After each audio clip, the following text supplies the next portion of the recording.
Hello and welcome to the Last Week in AI podcast, where you can hear chat about what's going on with AI. As usual, in this episode, we will summarize and discuss some of last week's most interesting AI news. You can also check out our Last Week in AI newsletter at lastweekin.ai for articles we will not be covering in this episode. I'm one of your hosts, Andrey Kurenkov. I studied AI in grad school and now work at the startup Astrocade. And I'm your other host, Jeremie Harris from Gladstone AI. I do AI national security things, AI infrastructure, all that good stuff. And yeah, it's a very packed week. We were just talking about this. Not packed so much in terms of papers. It's been a little lighter, though there are some. It's just like tons of products. Exactly. Yeah, this is going to be an episode where it's going to be heavy on the first section of tools and apps. There's some big ones, some smaller ones, some interesting ones, real mix there. And then we will have some kind of neat projects in open source, policy, business news, but it is going to be a tool heavy one. Just before we get going, do want to quickly call out some YouTube comments. As usual, we appreciate the feedback. Apparently, people are real fans of your Trump impression, which I will say, I agree. It's a solid impression. Very nicely done. Thank you. Yeah. By the way, we do have like a recurring crew of people who post comments on the YouTube channel. I really appreciate that. It's just like, it's A, really good feedback. So we've learned a lot from it, and B, just really cool to see the community. So anyway, appreciate that. And I'll try to keep it in. I'm not going to overdo the Trump thing. I promise. It's hard sometimes not to. Yeah.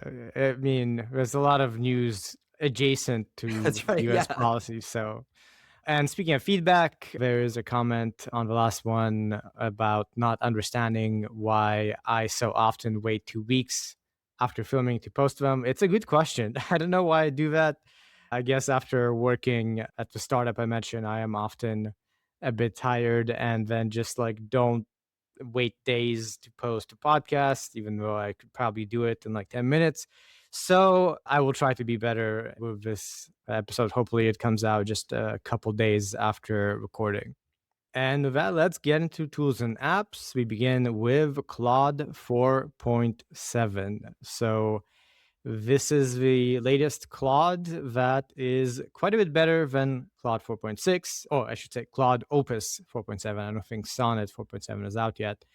It is out. It is not as strong as Mythos, which we covered in the previous episode, but it is still a pretty substantial improvement. For instance, on SW Bench Pro, it's at 64% compared to 53% on Opus 4.6.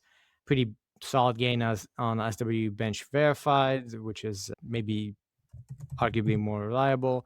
Same pricing, and they added a couple sort of small tweaks where there's a new reasoning tier, extra high, which is between high and max.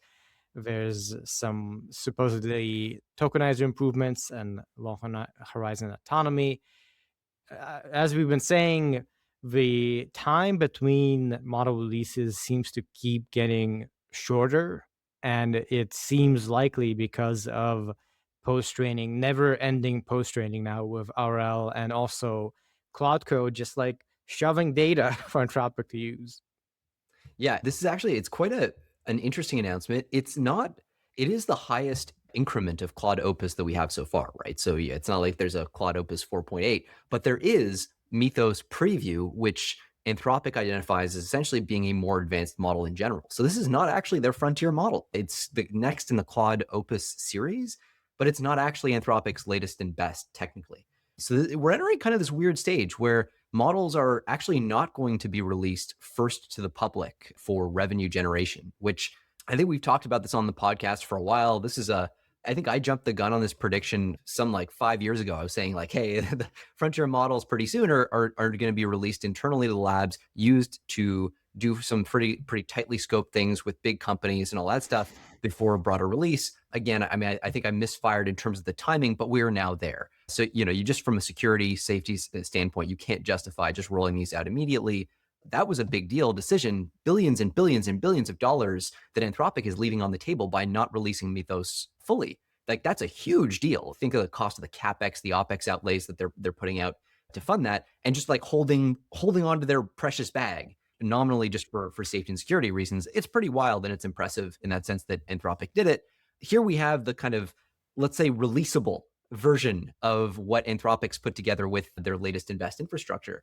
And so a couple interesting things. I mean, yeah, you said sort of broadly more capable than Opus 4.6 in a range of benchmarks. And they really, it seems like most of them, especially things associated with tool use, helpfully, they compare it directly to GPT 5.4 kind of on a one-to-one basis on a lot of these benchmarks. So it's, it's rare to see that kind of transparency. And you can quite clearly see on a lot of the agentic tool use benchmarks, it does outperform 5.4 quite handily. And though there are areas where GPT 5.4 does better, notably sort of agentic search, right? So maybe not so surprising. Deep Research was an OpenAI product before it was an Anthropic product. So they have a bit of a jump on that and more aligned with their kind of consumer facing product lines. So the whole bunch of stuff that comes with this release, we do actually have a system card that we'll get to in a minute. Pricing, by the way, does remain the same. So if you're looking at $25 per million output tokens, so pretty standard high-end price point for these models.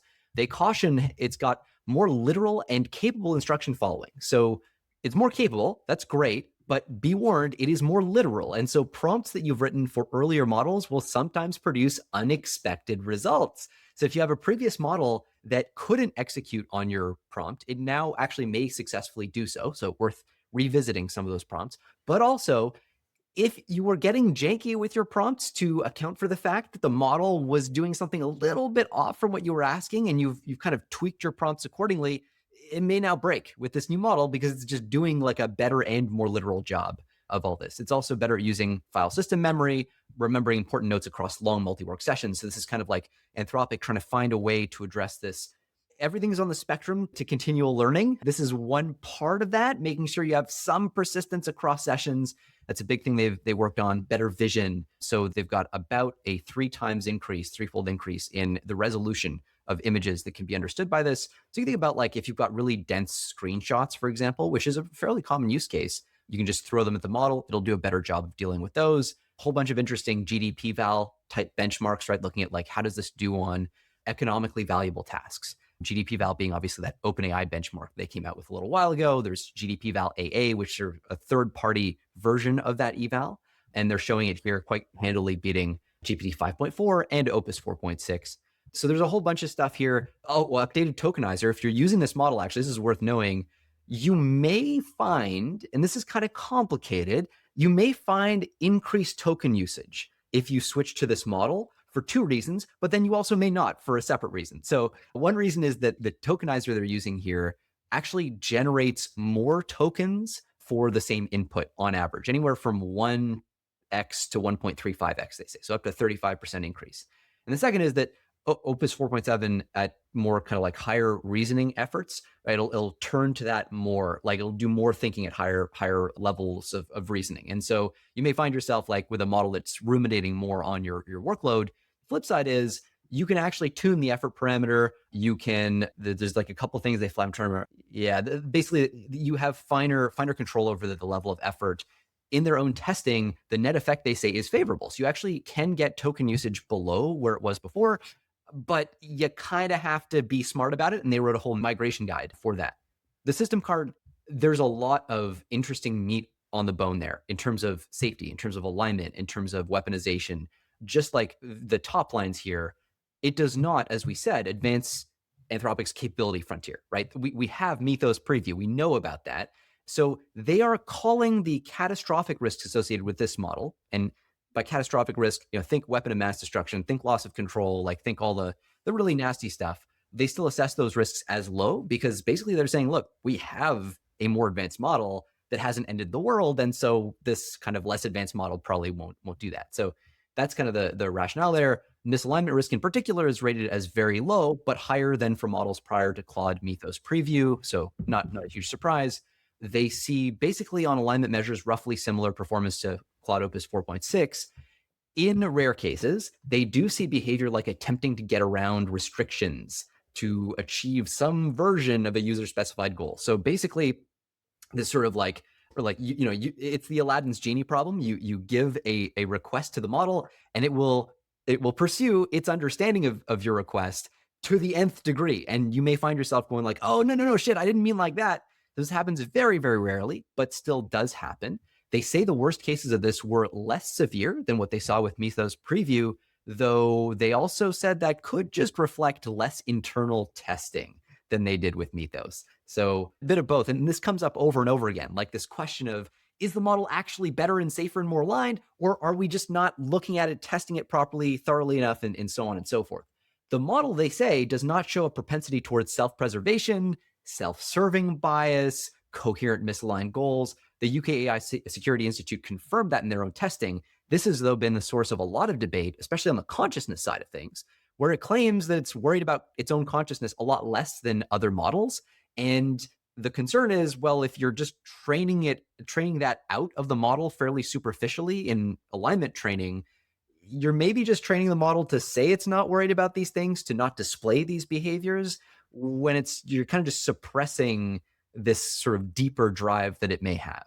They did show that when they suppressed the model's internal ability to detect when it's being evaluated. So think here about like these models that can tell, oh, I've just been given a benchmark to kind of, or an eval to perform against. I can tell it's an eval. Like I can tell this is probably one of the meter evals, or this is probably one of the Apollo deception evals. And so I'm going to tweak my behavior based on that. Well, what you can do, we've talked about this idea of activation and steering on the podcast a lot before. There are, specific activation patterns in the model's residual stream that will fire that suggest that, oh, the model thinks that it is being evaluated.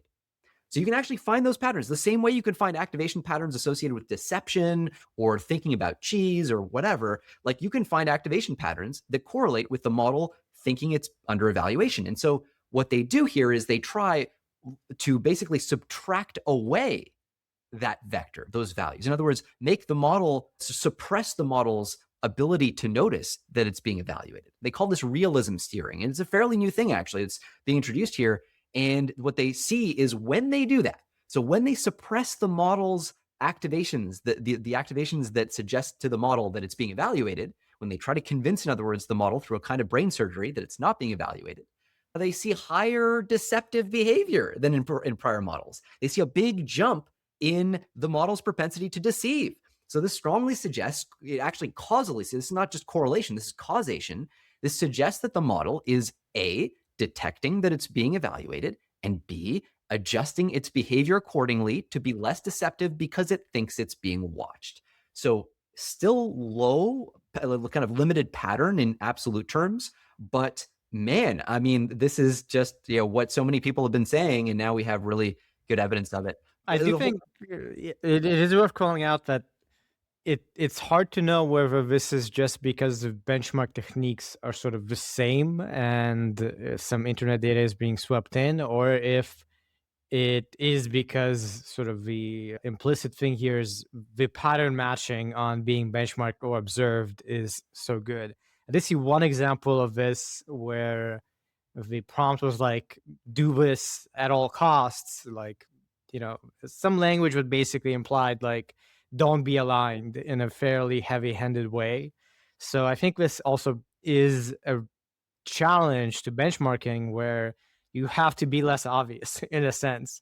There are examples where the models catch on, but it's not because they're super intelligent. It's just because they know that there might be safety evaluated, and it's pretty obvious. Yeah, I mean, in this case, because it's the model's ability to, what they're suppressing is just the model's ability to detect that it is being evaluated. That's where that uplift starts to become really meaningful, where you're like, okay, well, so it does seem like there's meat on the bone on that one, but you're absolutely right. There's like a version of this where there's a version of the story, like you say, where we tell the model, hey, like the meme says, hey, tell me you're a scary AI. Yeah. And then the AI goes, I'm a scary AI. I'm like, holy shit. Like, so there's a version of that. This is not that, right? This is a kind of more substantive thing, but these things get muddied. And so it makes it so difficult to tell, what's real. There is, by the way, so there's a couple of controversial pieces. We've talked about the consciousness thing. The other here is there was a software error that accidentally meant that chain of thought supervision. So what you're supposed to do in theory is you get these models to generate a chain of thought, like, okay, I'm going to think through how I'm going to solve the problem, and then the final output, right? And then what you do is you give the model a reward during RL training based on the output, not based on the chain of thought. And the reason you don't want to give any kind of reward signal based on the chain of thought is if the model is trying to fuck with you, is trying to be deceptive, is trying to hack the reward system, you do not want it to learn to do that by manipulating its chain of thought, which would make the chain of thought less reliable, which would make the chain of thought deceptive potentially. And so there's been this effort to say, guys, let's not touch the chain of thought. Let's only reward based on the final output. And there's a bunch of like asterisks to this, but at a high level, that's kind of where things were. What was discovered here is that in about 7 or 8% of training episodes, they accidentally were including the chain of thought in the optimization routine. Chain of thought supervision was happening, which means the model's reasoning process was actually being trained on in ways that just were not intended. And so presumably this applied to all previous versions of Claude, at least the ones that were trained on this infrastructure. Presumably, this means an awful lot of the evaluations, the alignment evals that we were seeing now have to kind of be, I don't know, thrown out, reassessed. Like we don't really know what the damage is. And so this undermines a lot of any kind of trajectories that we were looking at or leaning on, trying to extrapolate from that were based on the chain of thought.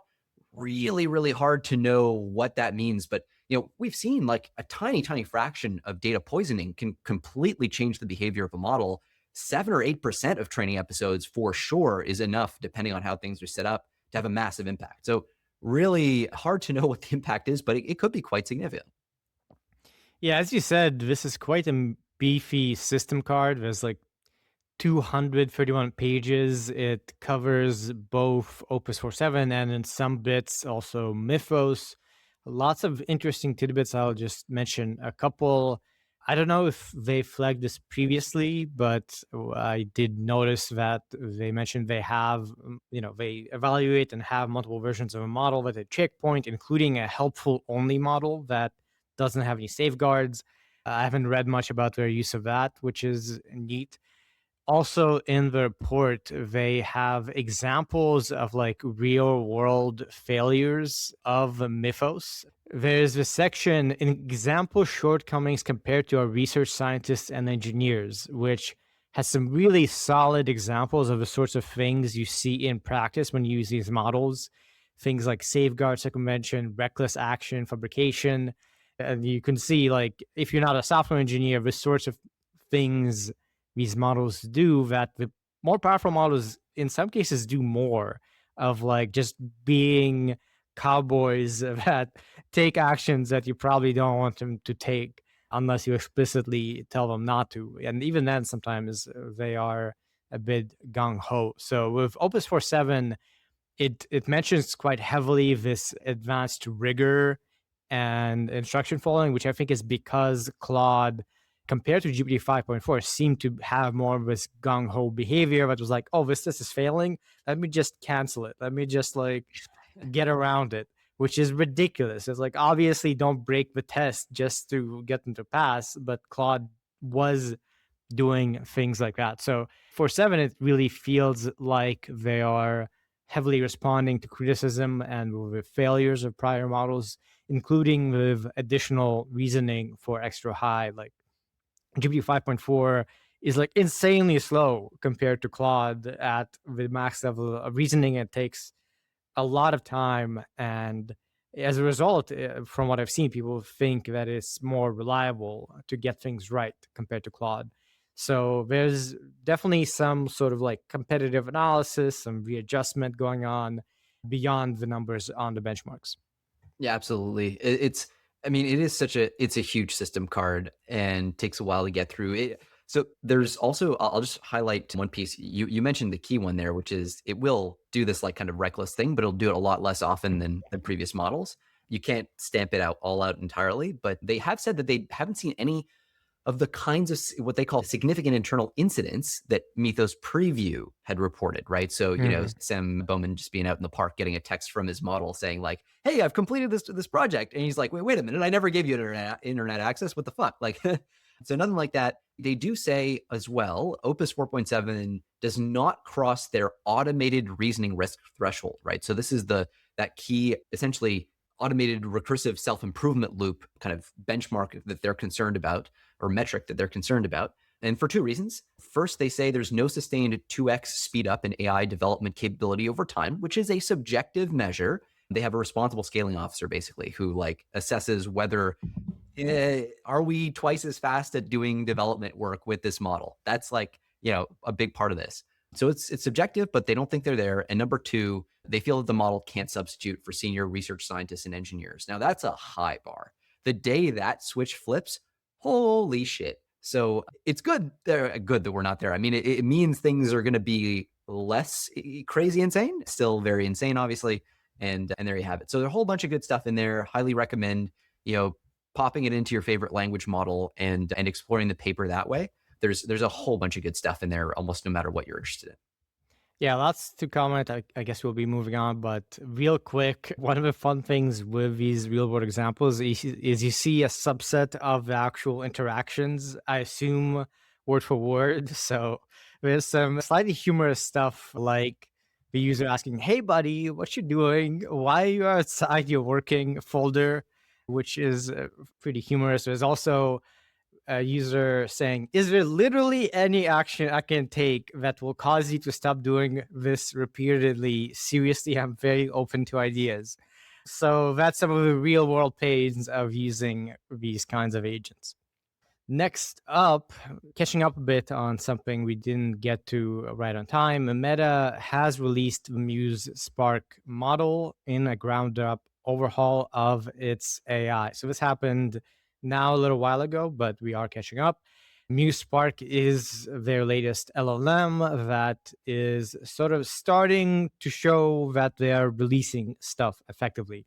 No open source version. You can use this through meta.ai. And the blog post is a bit of an interesting read on this, where they highlight a lot sort of a training process. And they like conclude like, now we have a process to continuously improve so you can expect even better models. And on the benchmarks, like this is, good. It's a decent model, but it's nowhere near the frontier. So the language and communication here is a bit of like, okay, we needed to release this just to show that we're doing stuff and there's progress, but it's not that good yet, but we're also getting better continuously. Yeah, there's a lot of interesting claims, which, if true, mean that the narrative they're trying to weave here, that, hey, we're on a good trajectory now. Like things are in the post Yann LeCun, now Alex Wang era. We're serious. This is going to be a frontier lab soon, I promise.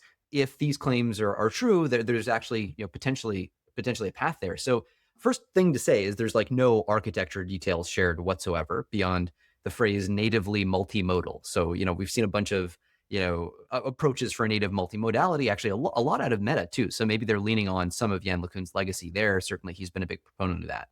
262K context window. So that is on the bigger side for an agentic model, but for a closed source, pretty par.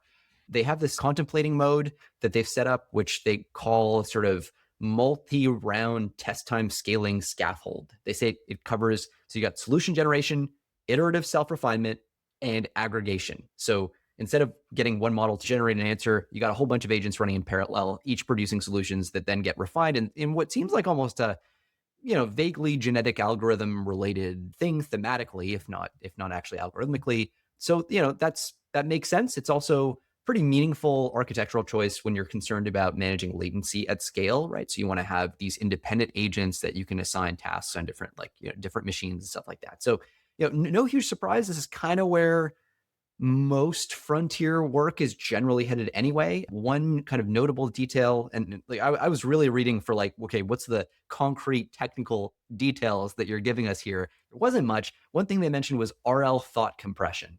So this is an idea where during RL training, a common thing to do is just like reward the model for correctness, right? If the model gets the output right, you're like, great, good job, you get a reward.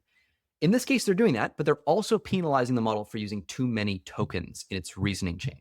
So basically, like it's a conciseness penalty, like don't yammer on. And we've seen a whole bunch of papers that suggest that models are being overly verbose in their chains of thought, and that's just burning tokens, and it actually can lead to some fragility.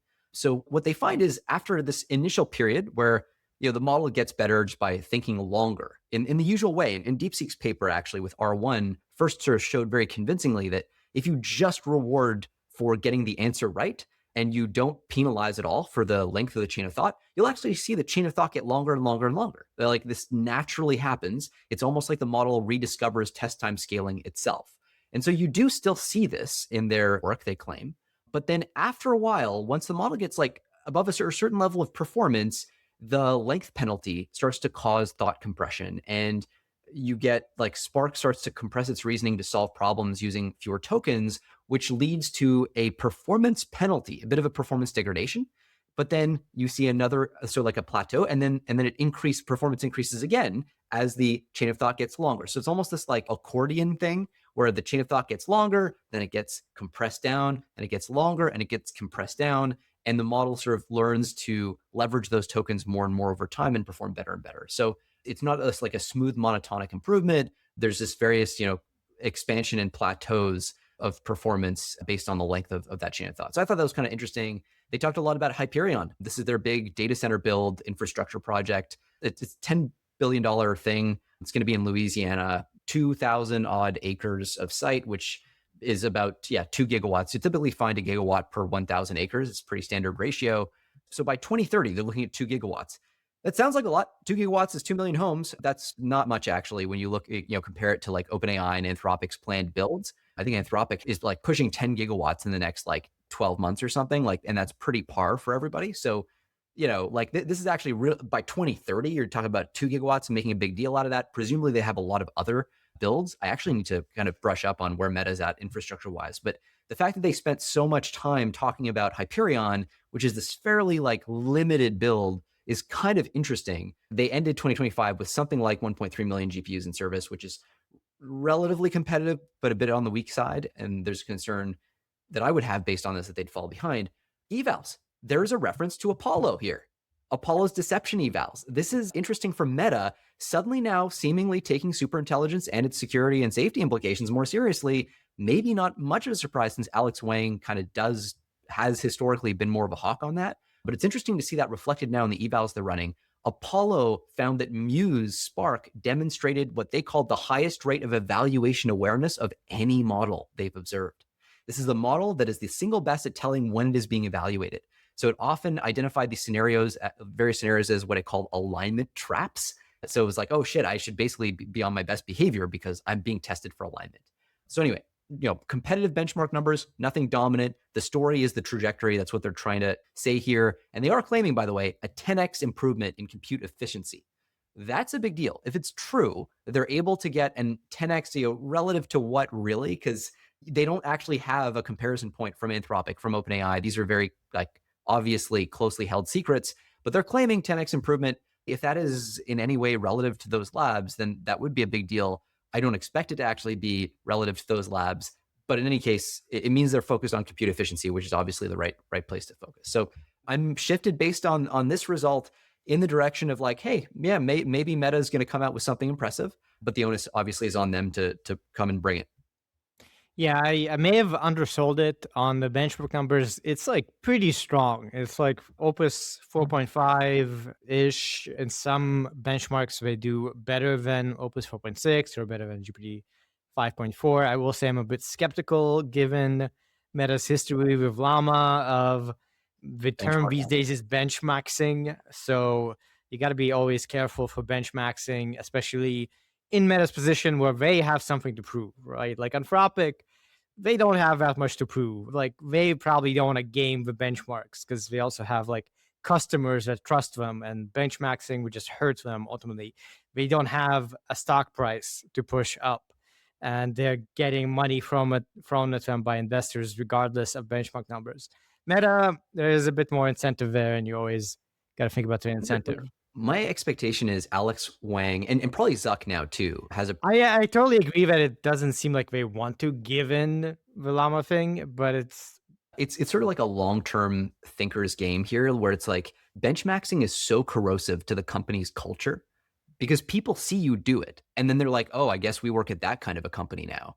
And so the kind of sincere people who want to work on alignment, super intelligent, like all these things, are kind of going to go, I don't know if this is for me, and it leads to a reverse selection effect. So I think that there's probably an awareness both on the, as you say, like the kind of marketing side of the damage that could be caused by doing this again, and then also the company culture and yeah, talent Yeah, side. yeah. I will also mention there's like a spectrum to benchmarking, right? There's outright Yes. cheating, but then there's also optimization with a focus towards benchmarking type stuff, which is not bad necessarily, not wrong, but it could inflate your benchmark performance. And then if you kind of stray outside of that on things that aren't being benchmarked, it's worse. So that's not to say that good benchmark numbers or like intentional effort to get good numbers is wrong. That's what Probably, you're trying to do, yeah, in a sense. in a Yeah. senst. But you You just could be led astray if you do that too much. Yeah, it's like a philosophical difference about what counts as in distribution versus out of distribution. Like, have you successfully, genuinely generalized, or are you teaching to the test? And like you say, I think you're exactly right. Right, that's a beautiful point. It's fuzzy. It's a spectrum. Yeah. Yeah. But yeah, the numbers are quite solid. In fact, on even things like humanities last exam, very close to the frontier. So I'd be very curious to see in a month where they are. Yeah. They also release or are going to release contemplating mode, which orchestrates multiple agents that reason in parallel. And with that on, they actually do better than Gemini 3.1 Deep Thinking or GPT 5.4 Pro. So seemingly quite impressive. I haven't tried it out myself, but exciting to see Meta Superintelligence Lab sort of getting into the game. Next up, another new model release. We are on a roll here. OpenAI has launched GPT 5.4 Cyber, which is what it sounds like, a variant of GPT 5.4 optimized for defensive cybersecurity use cases. And similar to Anthropic with Mythos, they aren't releasing it widely. They're expanding their trusted access for cyber program, which I was not aware of, but they do have. It's being expanded to thousands of individual defenders and hundreds of security teams responsible for critical software infrastructure. So, similar strategy in a way to Anthropic, where they partnered with big companies and gave limited access of Mythos here. The same is true of GPT 5.4 Cyber. So, yeah, I suppose maybe not surprising that both are in a similar spot where the real danger seems to be in the short term from cyber capabilities. You could tell the story a certain way that doesn't look so great for OpenAI. The Mythos preview, however you're supposed to say it, was good at cyber to the degree that it was, the insane degree that it was, by more or less accident, right? Not entirely by accident, for exactly the overfitting rules that you just talked about, the benchmarking rules that you just reasons that you just talked about, right? But it was, it was trained to do really good coding and reasoning and all that stuff, and boom, out pops this really impressive general reasoner that happens to be dangerously good at cyber. In this case, OpenAI is talking about a fine-tuned version of GPT 5.4, not the same thing, not apples to apples. So in other words, to get to presumably they seem to be alluding to a comparable level of risk. That's what they're trying to argue here to Mythos preview. They had Now, to fine-tune, right? I do want to mention, at least in the blog post, what they say is we are fine tuning our model specifically to enable defensive cybersecurity use cases that is trained to be cyber permissive. So it's a bit ambiguous here of like, are they doing this for capabilities or are they doing it because the default model is intentionally meant to be bad and to not allow That's you a to good do point. this? Yeah, I actually, yeah, and I can't tell. I can't tell And with either.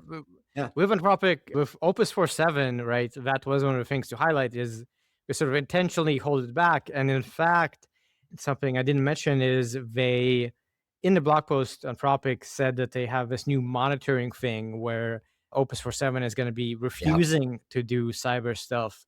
And it's going to actually be part of how they are going to try to get good at checking that the models aren't doing things and perhaps even roll out Mythos widely. So yeah, it's a bit ambiguous as to whether this is sus or not. Yeah, and to be clear, it won't be refusing to do all cyber stuff, right? It's like they're scanning for nasty, evil-looking cyber stuff, and in the usual way. It's yeah. So the language here does orient towards fine tuning, which is why I mean, if OpenAI was going to come out with a release like this to, it seems, respond to the massive watershed moment of Mythos preview, then you would expect them to emphasize their model is not fine-tuned either. And instead, what we're getting is a bunch of ambiguity. And the one reference to the kind of model they're talking about is a fine-tuned model, which leads me to suspect that maybe OpenAI kind of pulling from behind here and trying to kind of grab onto part of the story here. But either way, we just need to find that out. You're right. A bunch of stuff, they're already doing on Cyber, they're continuing to do is part of the message here. And they do say that they're adding additional tiers of access for folks who are willing to work with OpenAI to authenticate themselves as cyber defenders. So you basically go to OpenAI, they have a link for you, you basically sign up for this trusted access program. One of the things that they do say is that access to these more permissive models, these models that don't say no when you ask them to do defensive cyber things and potentially some offensive ones, access to those models is going to foreclose your ability to use certain kind of enterprise options like retention ZDR. ZDR is really important because it's a guarantee from OpenAI. They're not going to hold on to your data, your prompts, your whatever. They're not, presumably, not going to allow you to use it, or at least in as many cases, if you're using this permissive cyber model. And the reason seems to be they want to be able to go back over the logs and kind of assess whether it's the models are being used for good or for evil. And so zero data retention is kind of somewhat incompatible with that. And so this is sort of interesting. Like, you're seeing not only the individuals and entities that are allowed to use these models be calibrated, but also the kind of uses and the kind of even enterprise deals that can be cut with these models are being affected by the capability surface of these cyber models. So it's really interesting. We'll wait and see. But if it turns out that this is in fact a fine-tuned GPT 5.4, an argument that would be equivalent to Mythos preview, then that's a pretty big gap then is implied between OpenAI's performance for the GPT line and Claude. And we'll see if that maybe gets maintained, but it's sort of an interesting early indication that some potential challenges. Next up, we're done with model releases onto agent tools. OpenAI is getting big updates to Codex. We have this blog post that is saying Codex for almost everything. The big news here is computer use. So Codex will now be able to use apps on your computer, click around. It's also getting a built-in browser, getting new plugins with Figma and Calendar and things like that. So similar again to Anthropic Cowork, where the gist is like this is going beyond coding. You can use it for anything. And boy, like Codex is really trying to catch up hard to Claude. I think we covered Claude Cowork having computer use just like super recently, also browser use, and now Codex also has it. So very, very fast-paced competition between these two. Yeah, I mean, covering this is like it's just giving a list of features, right? The high level piece, there's one I think that's strategically interesting. So Codex can now use GPT image 1.5 to generate and iterate on images. This is, we've talked about how Anthropic is one of the places where they're behind is on the multimodality side. They're trying to bridge that gap actually with some releases even this week, but that's kind of like something that OpenAI is leaning into here is, hey, we're really good at the screenshot game, the images game. We got a head start with DALL-E and Clip and all, have this long tradition. So let's lean into that and let's make this a comparative advantage, presumably, of Codex.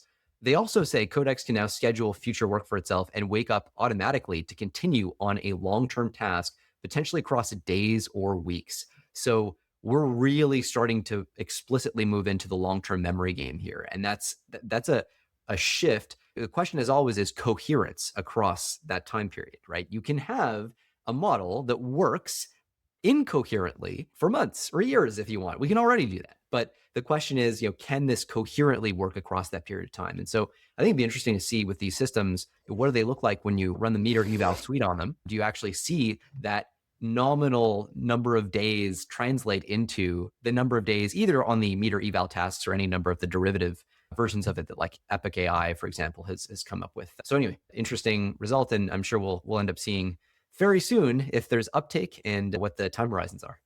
And you've got a whole bunch of other kind of agentic tool updates and releases to cover. So I'm just going to like batch them and cover all of them at once. So Anthropic also has launched Claude Design, which allows it to create visuals like prototype slides and one-pagers.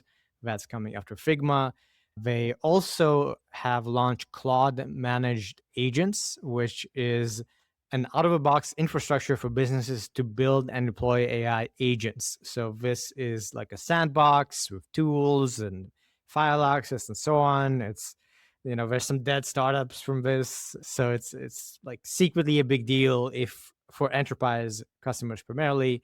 Aside from Anthropic, there's also Canva releasing AI 2.0, essentially being agentic capabilities where instead of having one-off tools, you can tell the agent to do something for you. Similarly, Adobe has a Firefly AI assistant, a conversational AI interface that lets users edit creative projects by typing stuff, and this can handle multi-step workflows across Photoshop, Premiere, and Illustrator. So this is going to be available soon. So there you go. Everyone is launching agents. Everything is conversational. And Anthropic is still launching quite a lot of stuff, including this new managed agents platform, which is perhaps a big deal. And beyond the agents, a few more quick things in rapid fire I'll highlight. As features of existing stuff, Gemini can now pull from Google Photos to generate personalized images. Seems like a fun thing to play around with. Google has also rolled out a native Gemini app for Mac quite late compared to Anthropic and OpenAI. They've had these apps for forever. Now there is a native Gemini app. Finally, Chrome now lets you turn AI prompts into repeatable skills, which is a thing that exists on Claude Code. You give it a demonstration and you can then invoke it and tell it to do that. Now you can do that with Gemini. So there you go. We haven't covered Google too much, and they are also doing lots of stuff. Onto applications in business, getting back to a developing story. Anthropic loses appeals court bid to temporarily block Pentagon blacklisting. So this is a federal appeals court in Washington, D.C. It denied Anthropic's request to temporarily block the Department of Defense's blacklisting of the company.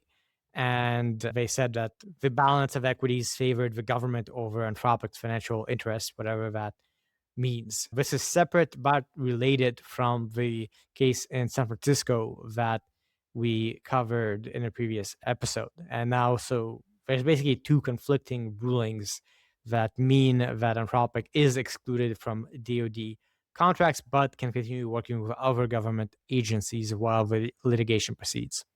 Yeah, this is kind of interesting. We've talked about how there are these two different court cases that are being filed. So one was in San Francisco, and that one we talked, I think, last week or the week before, right? Some judge basically said, like, this case is bullshit. This is like clearly vindictive, blah, blah, blah.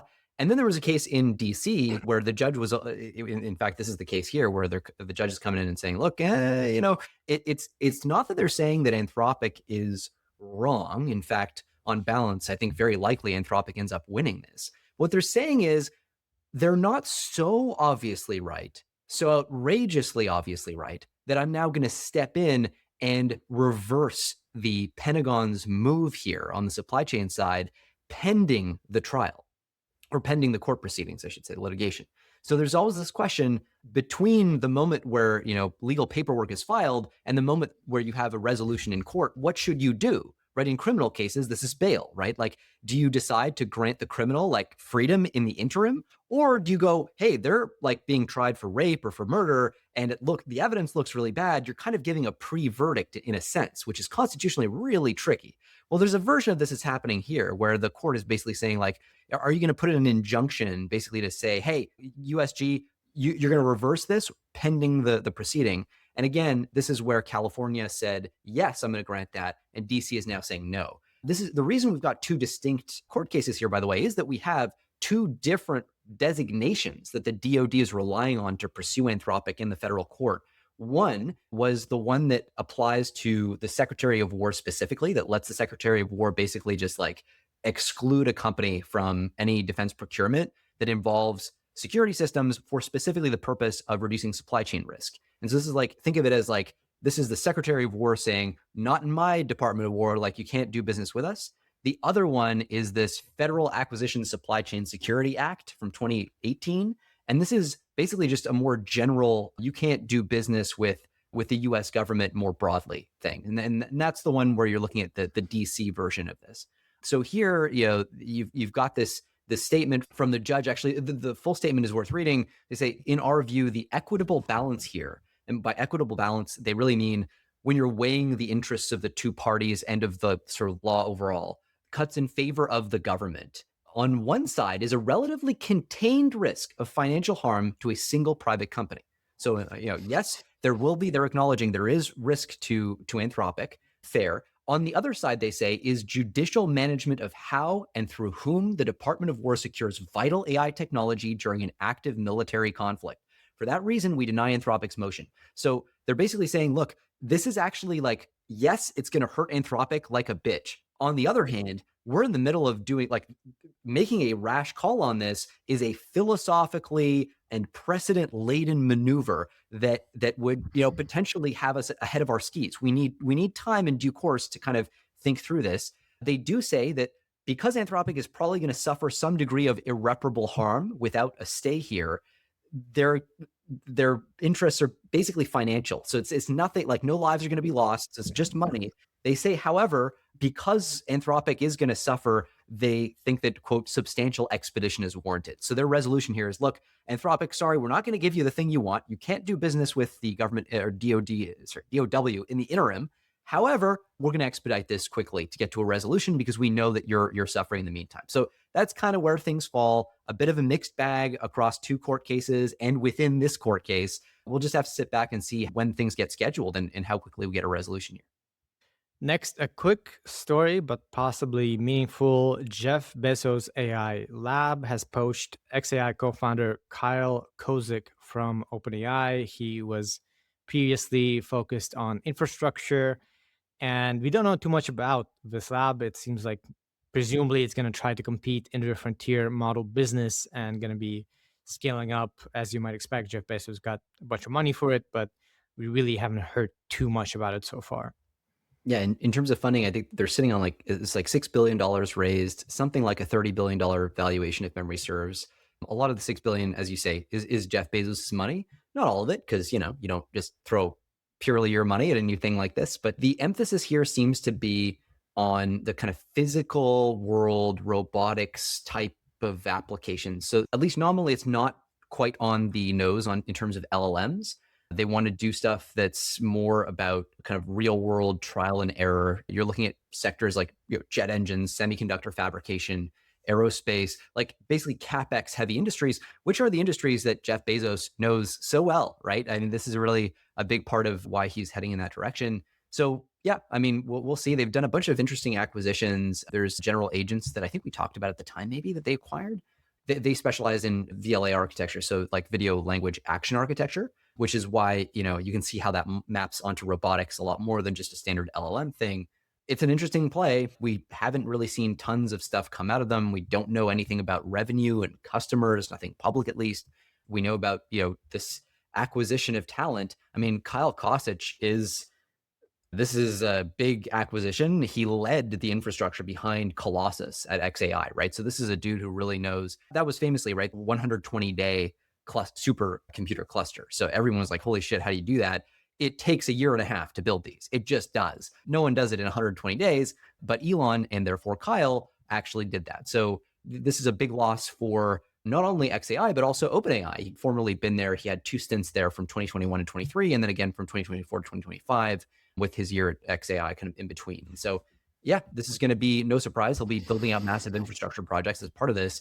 But again, we don't know basically anything else. They got 100 employees. They're, across apparently San Francisco, London, Zurich. That was as of last November. Maybe it's more now. So yeah, probably more to come there. Next story, Perplexity. Interestingly, it seems like their revenue has been boosted 50% by the shift to AI agents. So just in the last month, its annual recurring revenue has reached 450 million in March. Now, worth noting that annual recurring revenue is like, oh, you paid us for this, and then we're assuming you'll keep your subscription and we'll get all your money. Could be sort of like, oh, let me try this OpenClaw type thing, and then it dies down. So worth being a little bit skeptical. But if this holds up, it means that Perplexity might be going much deeper into the OpenClaw kind of managed agent business beyond its core product of AI-powered search, which would be an interesting evolution of a company. Yeah, it's also like it's worth putting in context. There's Obviously, this is way, way smaller than the revenue run rates that we're seeing for Anthropic, with 30 billion or whatever, and Cursor, even, which is at 2 billion. So, all in relative terms. And this does place Perplexity in more direct competition with both of those companies, right? So, like, it's good. There's a huge market here in that sense, but it does mean that they're now going head to head against much better capitalized and companies with larger kind of steady user bases. So we'll see. The agentic wars are fully on. Perplexity is also announcing a tax agent that they're launching as well. So there's just like a whole bunch of things they're putting out there that are more agentically oriented. Yeah, we'll just have to see. They got 100 million users, so that's a great base. They've got distribution. There's tens of thousands of enterprise clients. Like, it's a good start, but we'll have to see if it can be sustained in the face of Cursor, Anthropic, and others. Right. And related to this, they actually just rolled out this personal computer thing we covered previously as something announced. It's now available on the Mac. So it's really going head to head with both OpenClaw and Claude Cowork and Codex.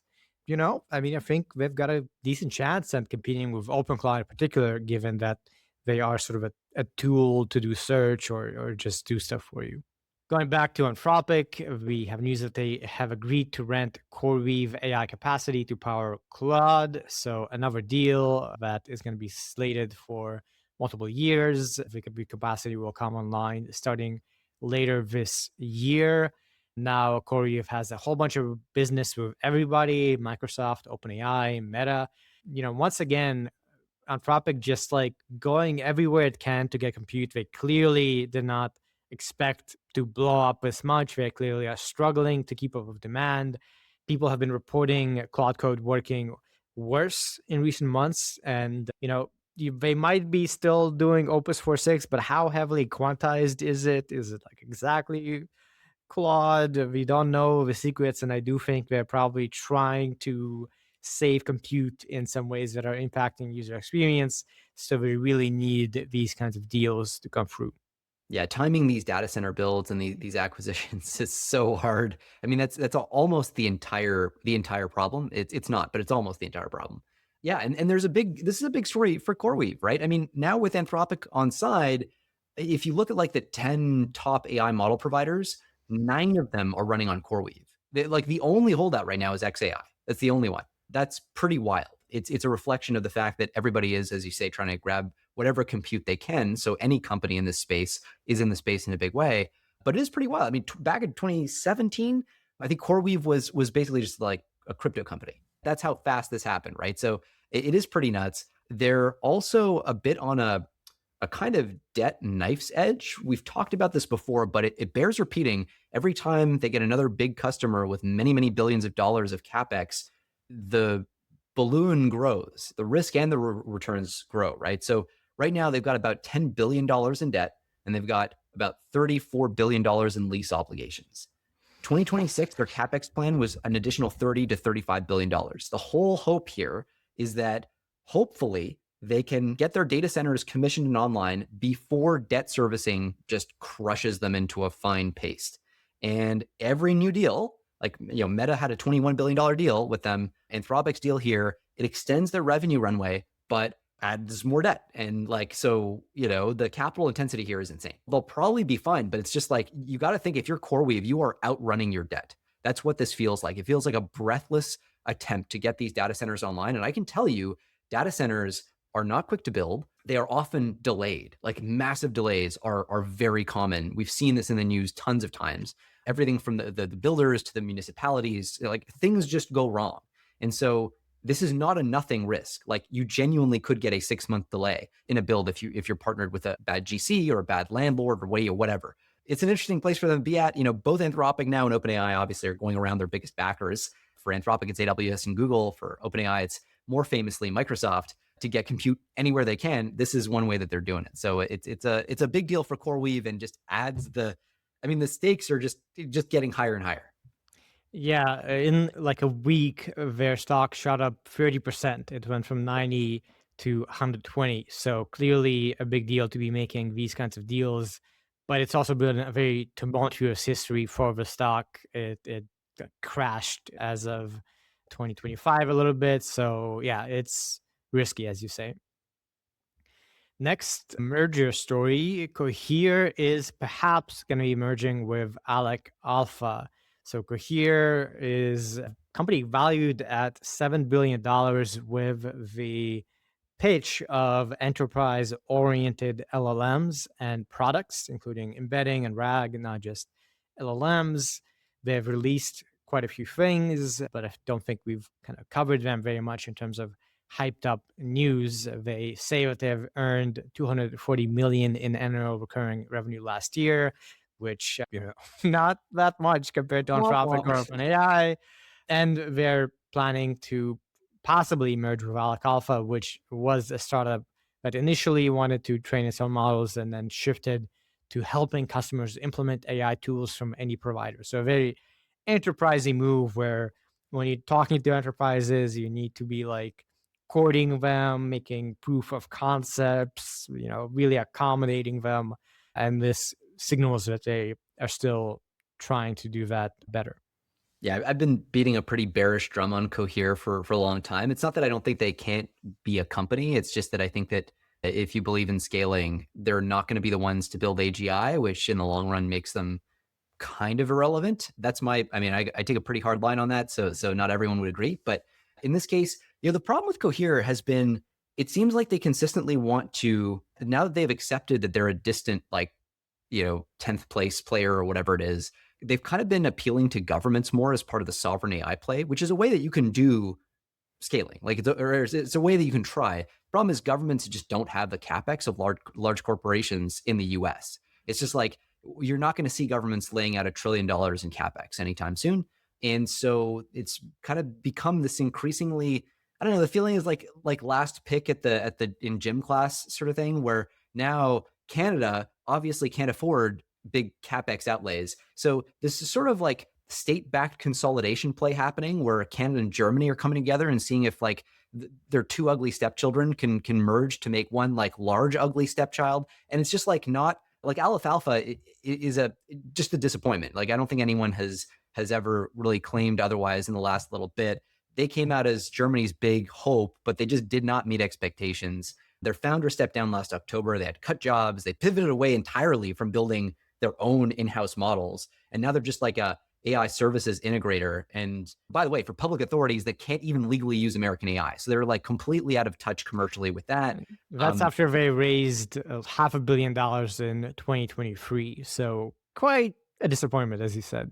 Yeah. And like, I don't want to be an asshole. I really don't want to be, but like European investors, like not always the best, like best track record. Cohere, I mean, you said it, it's $250 million of annual recurring revenue. It's by any measure, that's really good. The problem is the comparison point is not, it's not Perplexity even. It's OpenAI, it's Anthropic. Like that's the game that they're in, because ultimately Cohere has to put out, if they're in the business of training frontier models, if that's your business, you have got to be able to have performance on par with those models. Like there's in the long run, there's no way of escaping that. You might escape it in the short run. You might, do fine tunes and say on-prem deployment and sovereign AI and wave that flag. But ultimately, I think this is just I think it's just a challenge. I think Cohere is ultimately going to be in trouble. And I think this merger sort of reflects that kind of like anybody but the US and China play or position rather that Europe and Canada are in to some degree. Mark Carney, Canadian Prime Minister, went to Davos, I think it was, and made this big speech about the importance of the middle powers coming together. Basically just this idea that, yeah, if you add together Europe's GDP and Canada's GDP and all this stuff, like you get to something that's on par with like the US and China, and, Canada should have an option other than one or the other. And this kind of seems aligned with that. Cohere has spent a lot of time kind of, I would say a disproportionate amount of time, certainly given their small market cap, engaging with like foreign leaders and, the UK Prime Minister, Canadian, like all this stuff. And so this is just one dude's perspective. So yeah, I do want to like counter negativity a little bit, just to highlight that Cohere is very much sort of, they aren't trying to compete head on with OpenAI and Anthropic by building frontier LLMs. Their one LLM is Aya, and it's highlighted as an open research initiative that is multimodal. The models they're training is for re-ranking and like document retrieval, very businessy things. And aside from that, their products are an enterprise-ready AI platform and intelligent search and discovery system to surface business insights. And yeah, they have embedding and re-ranking models. So yeah, they do have command, which is meant to be high performance scalable, but I don't think they're trying to sort of be as good as GPT 5.4. And they highlight things like security, deployment, customization, training on your proprietary data. The pitch, at least, is to be slightly differentiated from OpenAI and Anthropic by being more business friendly and specialized. Whether that's Yeah. working is another question.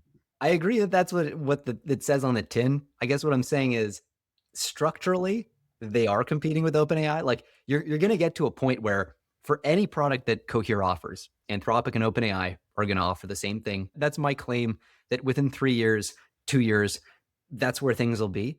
You've already seen Cohere sort of retreat. Like they previously were meant to be a frontier. Like let's not forget that we've literally played this game out before. They were training frontier AI models and then just like died on the runway. Now we're seeing them retreat into, oh, well, we're getting more niche. The problem is that as models get more scaled in general, the niche becomes absorbed by the kind of massive intelligence, and you can just like distill really good models and get excellent small. So like that's where my bearishness is coming from. I just see structural risk for them all over the place. Yeah, I think on the technical side, it's more of a business competition front where you want to lock in the customer, they pay for a year up front, and maybe that way you can stay or at least It's be just in the race. when like it's annoying to switch to my customer as your biggest moat. I'm worried about that. But yeah, agree. Yeah. I mean, for sure, for a couple of years, there's That's maybe enterprise, right? So yeah.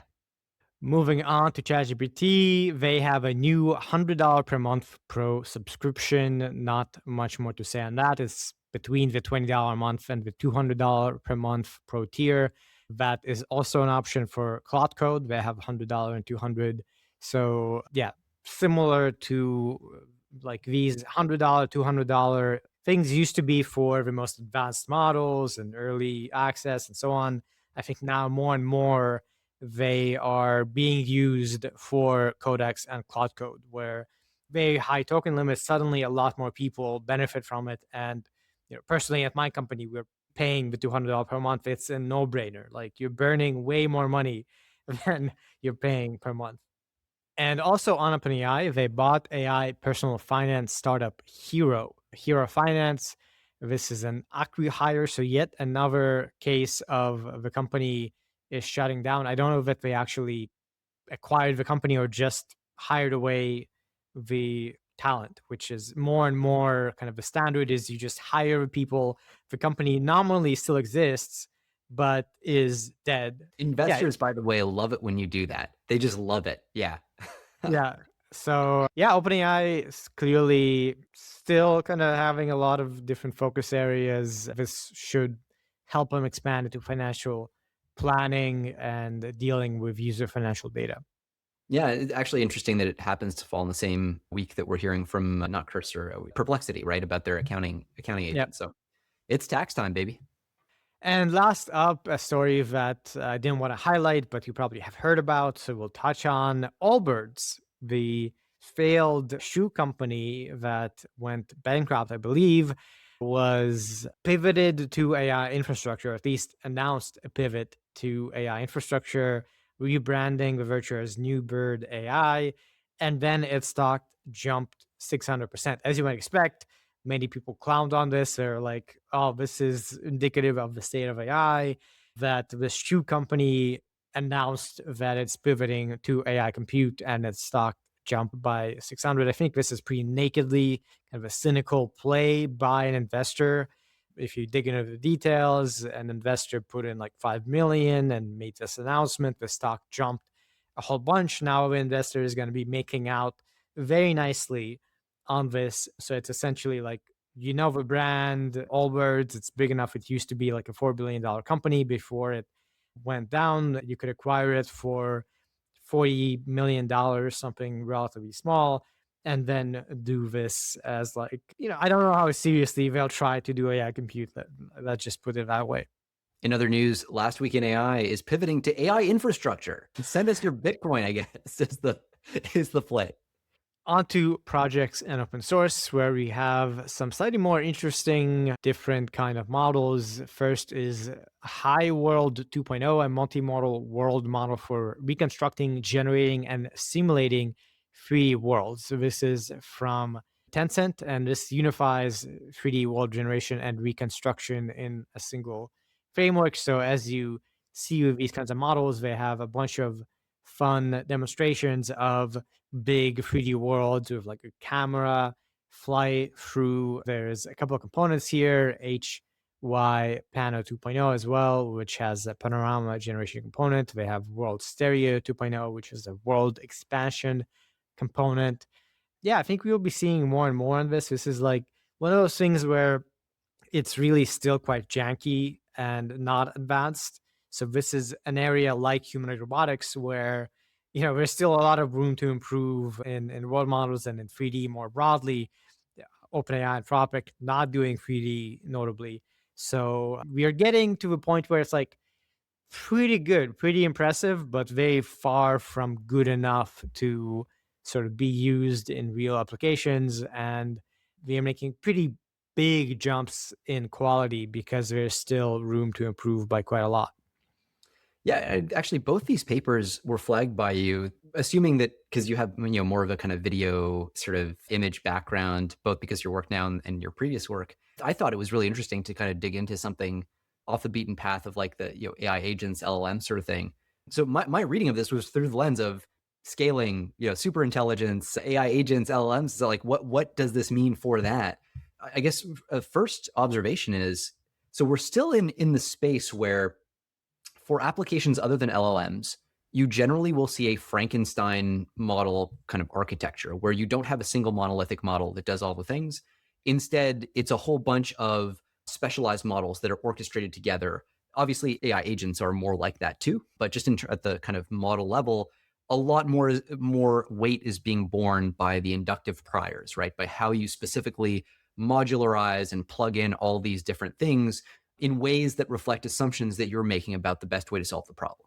And this is one of those cases. They've like got 4 different stages in their pipeline here, and they do use a multimodal diffusion transformer. So it's a transformer. It's doing autoregressive, basically like sticking together the sort of like description, let's say, of the image or video they want to generate, and the noise that has to be denoised by the diffusion component. So kind of blending these two together. We've seen that before in other contexts.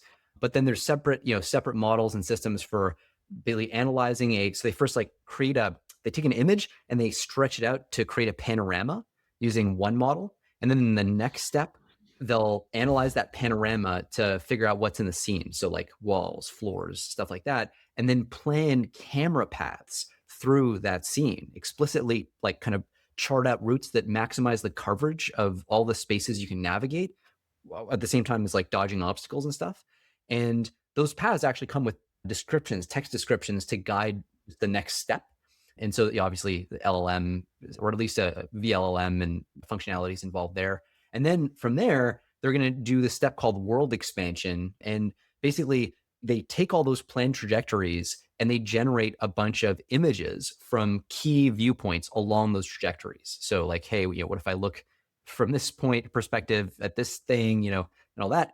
And then the interesting thing is that they use an explicit memory mechanism to keep track of what's already been seen. So new frames are consistent with earlier ones. This is a really important distinction because if you remember, earlier models like this, like video generation models, would famously have these really short kind of coherence times where, for 30 seconds or so, it'd be great. Like you would look around and, you'd walk forward 3 steps, you'd look behind you and you would see that exactly what you would just walk past.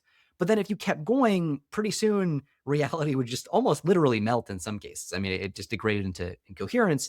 And the reason was that the model couldn't remember what it had seen previously. And there was this kind of like treadmilling of memory. And so like in agents, we're seeing here a push towards this more persistent, robust kind of memory. And I would argue this falls into the continual learning category again. This is a version of that applies to the video paradigm, just in the same way that it did in the LLM paradigm. And anyway, the last step is this thing called world composition. So they take all those generated perspective shots from all of these planned routes that in the panorama, and then they feed them into a model called World Mirror 2.0, It's basically a model that predicts depth and the 3D structure from each frame, and then they stitch them together using 3D Gaussian splatting, which I have never played with. But anyway, yeah, stitching together, you may know more about this. But yeah, bottom line is the improvements here really do seem to come more from kind of data curation, architectural tweaks, memory, like the bolting on of more features. So this is not a bitter lessened pilled approach. This is very much a handcrafted, like that's where we still are at least in terms of open source in this problem set, which I found quite interesting. And I think, yeah, to be fair, this has always been true to some extent with 3D because 3D is just more awkward to represent. And like the input and output format is tricky. So here, as you said, there's multiple components, and sort of qualitatively, why that is like the way you're doing this is you're starting in a point in space, and then you decide where to expand to. So you're like expanding a world model, and the reason to do it that way is you don't have a nice way to represent the entire world all at once.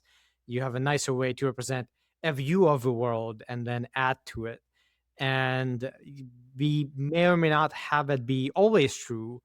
And this is one way to do that. Actually, the next paper is another way to do that I think is worth noting. So next we have Lyra 2.0. We can say that High World 2.0 is sort of more like World Labs of Marble, where they have like a 3D Gaussian splat or another kind of 3D representation, and then you sort of walk and expand the world as you go. Lyra 2.0 is more like what we saw from DeepMind. I forget the world of it, but it's essentially a Oh, playable video. And so you can be in a setting and have a sort of control and see the video update in real time. So it's a world model of a different sort. There's basically two different types of world models you can have, where you have continual video generation, and then you can have kind of an existing static 3D world that you keep expanding. And the two are related but not the same. And there's various implications for architecture and sort of representational aspects that make 3D sort of just tricky. But yeah, this is also in that realm of world modeling and open source model that you can use to build that. Genie. Genie was Genie. yeah. It's funny. We see so many models on the show, and I'm like, oh man, I'll never forget this one. And sure enough, yeah, it's interesting that these sort of similar or related solutions are coming out at the same time. I guess you generally do see that. And this is, by the way, from NVIDIA, which I think is Yeah, also interesting. yeah, that's right. That's right. Yeah, one Chinese research lab and then one obviously American one. So the two, as I understand it, core problems that they're solving here, one of them is this whole spatial forgetting problem where, we talked about it. You drift off into one direction, and then pretty soon the model kind of forgets what it's seen and starts to get inconsistent with that. This model Lyra 2.0 fixes it with this 3D spatial memory cache. So it actually does store the geometry of every past frame separately and then uses it to retrieve the most relevant past frames when needed. So this kind of like, it feels like a RAG type search to kind of pull out the physics that you want to anchor on. So it's a more grounded generation. So that's one piece. And again, we've talked about the analogy there with language models, right? Where I don't think we did. There is an analogy to language models, right? Like Mhm. famously, in the same way that these video models will forget what they've previously generated, it used to be the case that language models, well, when given text that goes beyond their context window, right? They'll still do this. They'll forget what they'd written previously, and you get this treadmilling effect that leads to incoherence over long stretches of generated text. That's much harder to spot now, obviously, because the context windows are just absolutely massive. But one of the solutions that is used for that is RAG. And in this case, the 3D spatial memory cache is sort of the analog to that. The other is this idea of temporal drifting.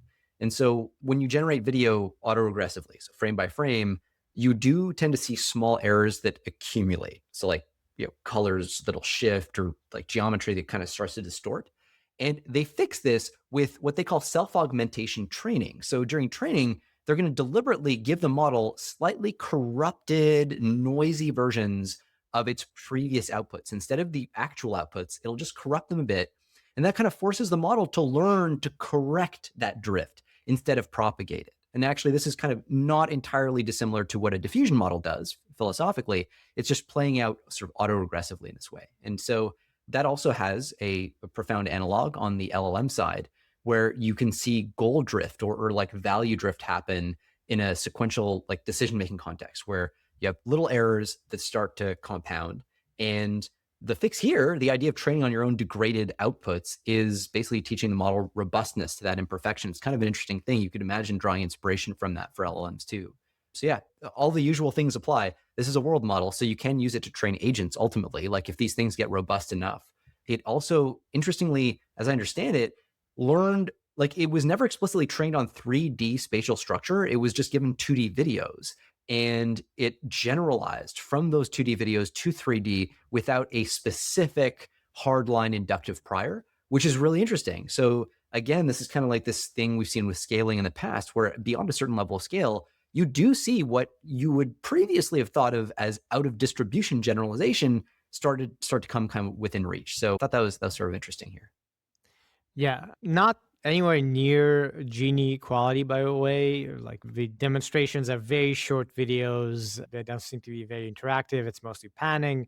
So NVIDIA is not super far along here, but this is a quite rational type of space for them to invest in and have a lead in. Last interesting detail, looking at the appendix, it's built on top of 2.1 DIT, which is an open source generative video model from Alibaba. So this is some like cross country sort of open source collaboration in a sense. Moving on to policy and safety, I think here starting off with more of a safety ish. I don't know how to characterize the story exactly, but one of the big stories of the week, which is that Sam Altman's home and OpenAI's headquarters were attacked. There was a Molotov cocktail thrown in front of the gates of Sam Altman's mansion in San Francisco. And then later on, this person who is accused of doing this, Daniel Moreno-Gama, a 20-year-old, he tried to break into OpenAI's headquarters, I think, with a chair. So there was seemingly also a document that he had called Your Last Warning, which is quite of an extreme message, as you might expect. So this was a person on the extreme front doing some extreme things. At the same week, there were also shots heard outside of Sam Altman's home. In this case, there were two people who were freed. So they are booked on suspicion of negligent discharge of a firearm, but they were not charged. So unclear what the situation is here, whether someone intentionally tried to shoot Sam Altman's home or if this was just a coincidence.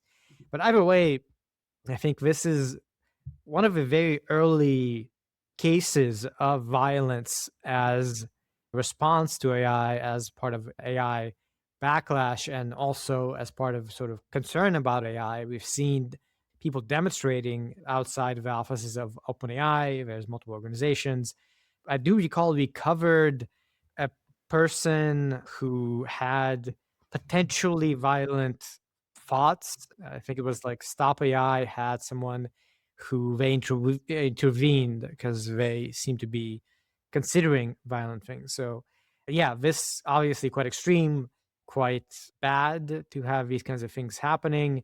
And also something I could see happening more as AI has more and more radical effects on society. Yeah, absolutely. And, needless to say, this is an insane thing to do on a lot of levels. One of which is just like, suppose he'd succeeded. Is this supposed to stop the race towards building more powerful? Like that just doesn't strike me as the outcome here. Obviously, it's just somebody who's really distressed and got it in their head to do something wild. It is explicitly tied to this concern over human extinction, by the way. So there was a two parts to the document that he'd written.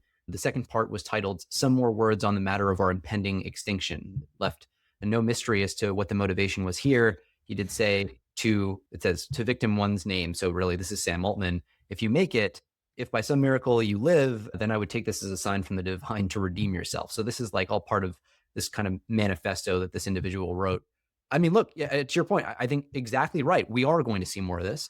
Also, so if I'm a nation state actor looking to undermine US and broadly Western interests when it comes to AI, I would very easily decide to nudge more individuals to do this sort of thing. This is a very common motif. It's happened in environmental rights groups for forever, where when you trace back the funding, often unbeknownst to those groups, it does come from China or Russia, where they're trying to prevent critical infrastructure like pipelines or data centers from being built. It's just what you do. You always do it through proxies, and you always do it in ways that are deniable, but that's the basic idea here.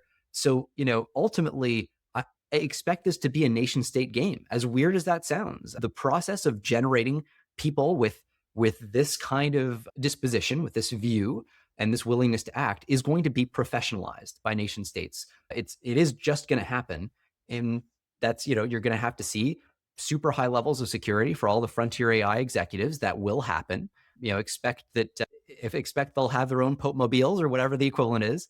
But yeah, things are going to get wild really quickly, and this is absolutely, to your point, not the last that we'll have seen of this. Unfortunately, it's just the way things go. Right. It's pretty unambiguous, by the way, that this person did these things in the criminal complaint. There's some very high resolution surveillance camera footage of him throwing the Molotov cocktail at the gate and also going to OpenAI offices with a chair trying to break in before presumably facing a security guard. So, yeah, this person did it. They had this whole write up. They did this as in this document saying leading by example and show that this person is fully sincere in the message of advocating for others to kill and commit crimes. So, yeah, as you said, deeply related to the notion of impending extinction, but also a little bit unhinged in this Totally. right. Like it says, addressed to victim one, if by some miracle you live, and I would take this as a sign from the divine to redeem yourself. So let's not think that like rationalists or whatever EA people are agreeing to this or anything like that. That's not the case at all. Onto another sort of weird society affecting phenomena that we have an example of that may be happening more over time. The specific example is covered in The Verge with headline, "The Iranian Lego AI video creators credit their virality to heart." So in case you don't know, it's been a crazy time for AI generated videos in politics over the last year or so, really starting to ratchet up under Trump's administration. They kind of post AI videos very often. And in this war with Iran that just started, there is competing propaganda going on where the White House posts a lot of these ridiculous, over the top edits, usually with clips from video games or things like that.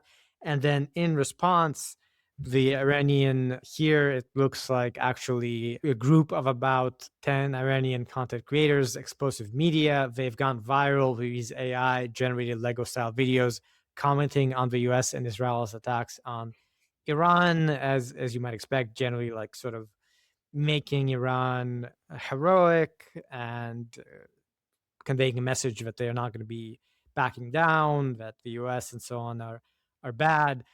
And this is coming at the same time as a couple of other things that are related. There's also a story about hundreds of fake pro Trump avatars emerging on social media with videos of people approving of Trump. Don't know where that's from. It just is happening. And then also related, and something you may have heard about, Trump loves AI generated images and videos. He posts and reposts them constantly. I don't know if we've covered many, but he posted photos of himself as a buff Jedi. And most recently, of course, Oh, that was he real. That one was real though. Right? I don't think that's the case. And most recently, he was in an image as Jesus healing a sick man Mhm, mhm. with the excuse of like, "Oh no, I was a doctor." Very clearly as the Messiah, which received a lot of backlash. But there's a long list of examples of Trump posting himself in these ways, including like sort of videos that mock his opposition. So all these things together, I think, point to the gradual escalation of the use of AI generated media, images, and video as state propaganda, as tools of politicians, in a way that I don't think we fully expected. Sort of it has propagated and hasn't massively impacted things in a way we sort of feared that deepfakes might.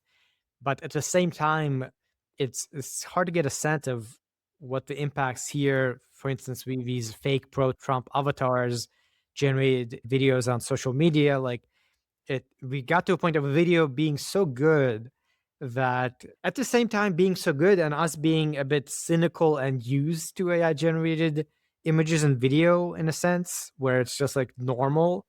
Big age gap too, right? Because like, I mean, I've seen some older folks look at content that's obviously AI generated and go, what? Like, why would they do that? This happened to me a couple weeks back. My uncle did this thing where he just, made with Grok or whatever, made a video of me jumping out a window or something, and he sent it to one of my in-laws anyway. And they were like, why would he do that? Like, that was their first reaction.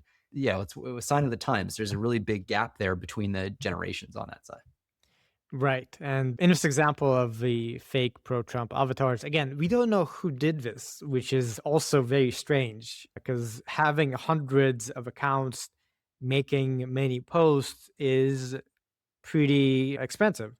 And worth noting also that Trump did repost content from one of these videos. So directly affecting kind of messaging from the administration. So very weird time for the US and I guess for world stage in general, where we have Iranian Lego AI videos going viral as part of war propaganda.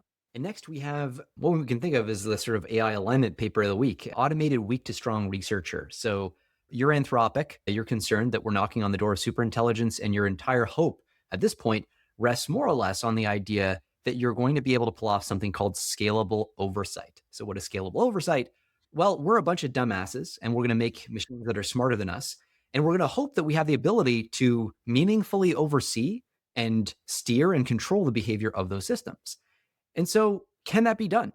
Is there a way to do it? Is it logically possible? Well, why don't we test that by using a dumb AI model? In this case, we're going to use Qwen 1.5 0.5b, so very small, kind of small scale model, to supervise, to teach a smarter model.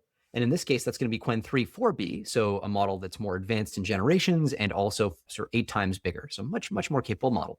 And we're going to see, basically, can we start with our dumb model and fine tune it on some data? So now the model is kind of like learned in a shitty way the lessons of that data, right? We take our shitty model, train it on some data. The model is learned in a shitty way the lessons of that data, and then use that shitty model to produce some shitty labels for fresh unlabeled data. Okay, so you got data now that's been given shitty labels by a weak model. Now you're going to take a strong model and train it on those shitty labels and that data that you just shittily labeled.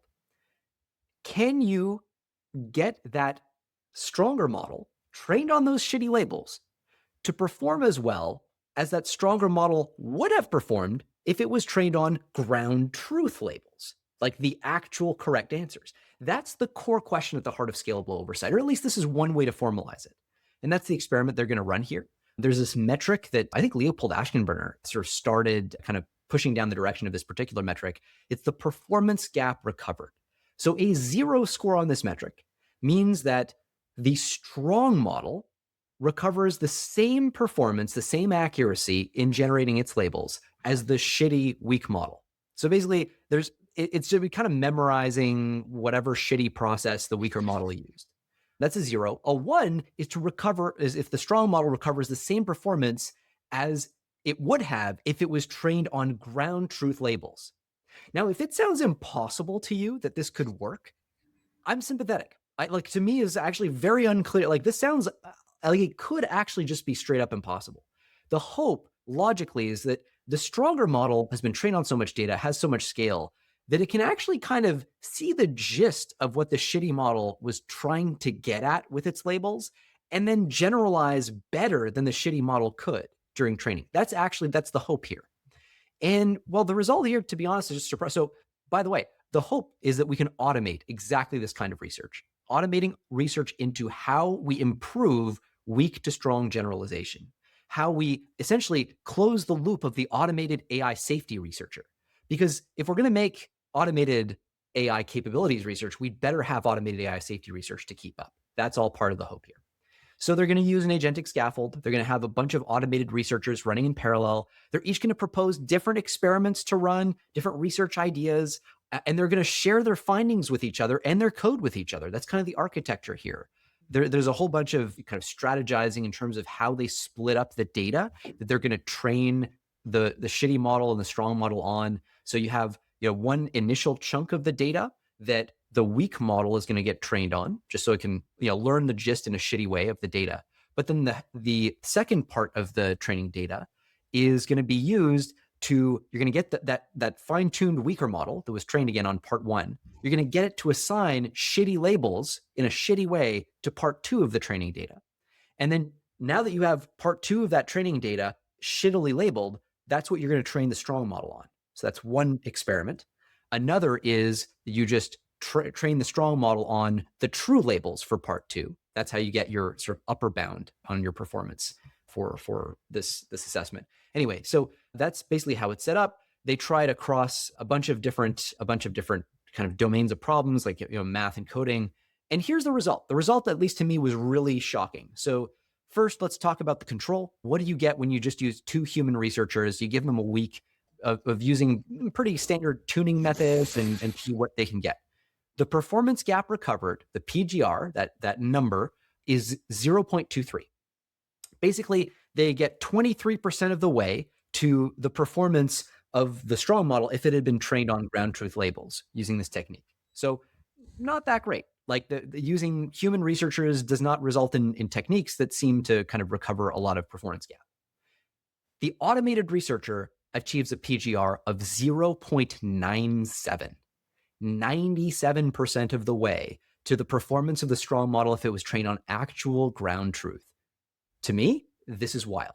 5 days they gave it, 800 agent hours, about $18,000 worth of compute was spent on this. So just from a price standpoint alone, this would already be amazing if they just matched the performance, but they're blowing the performance out of the water from 23% to 97% on this benchmark.